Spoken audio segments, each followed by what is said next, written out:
ഇതാണ് cement board. ഇതിന് dry wall എന്നും പറയും. കെ ബോർഡ്, വി ബോർഡ് എന്നൊക്കെ പറഞ്ഞിട്ട് നമ്മുടെ മാർക്കറ്റിൽ ഇത് ഇഷ്ടം പോലെ കിട്ടും. ഇത് വെച്ചിട്ട് ആണ് ഇപ്പോൾ എഞ്ചിനീയേഴ്സ് എല്ലാം കൂടുതലും ഫാസ്റ്റായിട്ട് വീട് പണിയുമ്പോഴും അതുപോലെ ബാത്റൂമിൻ്റെ സെപ്പറേഷൻസ് ഒക്കെ ചെയ്യുമ്പോൾ ഉപയോഗിക്കുന്നത്.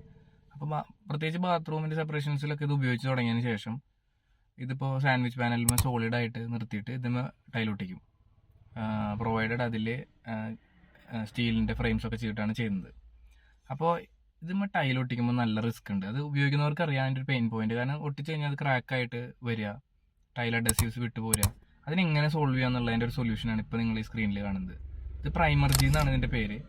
ഒരു പ്രൈമറാണ്. അത് വെള്ളം ചേർത്തിട്ട് 1:1 റേഷ്യോയിൽ ബ്രഷ് കൊണ്ട് ഇതിൻ്റെ മുകളിൽ ഫസ്റ്റ് അപ്ലൈ ചെയ്യുക. അതിനുശേഷം ഒരു ടൈപ്പ് 2 ഗ്രേഡ് അഡസീവ് കൊണ്ട് നിങ്ങൾക്ക് ഇത് ഒട്ടിക്കാം. പ്രൊവൈഡഡ് ഇത് സോളിഡ് ആയിരിക്കണം. ഇത് ഫ്ലെക്സിബിലിറ്റി ഉണ്ടെങ്കിൽ നിങ്ങൾ ഫ്ലെക്സ് ഗ്രേഡ് അഡസീവ് ഉപയോഗിക്കണം. അത് ഒരു ഡിഫറെൻറ്റ് ചാപ്റ്ററാണ്. അപ്പോൾ ഇങ്ങനെ ഈ മെറ്റീരിയൽസ് ഉപയോഗിക്കുന്ന ആളുകൾക്ക് പറ്റുമെങ്കിൽ അതൊന്ന് ഷെയർ ചെയ്ത് കൊടുക്കുക. Thank you.